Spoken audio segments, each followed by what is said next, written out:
নমস্কার সুধী সনাতনী ভক্তবৃন্দ।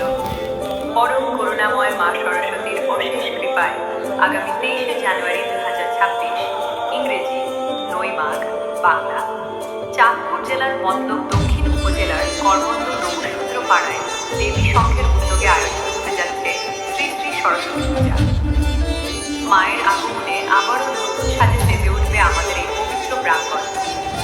করবন্দ নমসূত্র পাড়ার দেবীন্দ্র সরকারের বাড়ির সকল ভক্তবৃন্দের আন্তরিক প্রচেষ্টায় এবং আপনাদের সকলের ভালোবাসায় এই পূজা উৎসব মুখর ও আনন্দময় হয়ে উঠবে বলে আমরা আশাবাদী। মায়ের চরণে পুষ্পাঞ্জলি অর্পণ ও প্রসাদ গ্রহণের জন্য আপনারা সপরিবারে ও সবান্ধবে সাদর আমন্ত্রিত। আপনাদের উপস্থিতি আমাদের এই ধর্মীয় উৎসবকে আরও সার্থক করে তুলবে। লোকেশন: চাঁদপুর থেকে মহামায়া বাজার হয়ে উত্তর দিকে করবন্দ নমসূত্র পাড়া। বিনীত দেবী সংঘ ও দেবীন্দ্র সরকারের বাড়ির সকল ভক্তবৃন্দ, মতলব দক্ষিণ, চাঁদপুর। নমস্কার।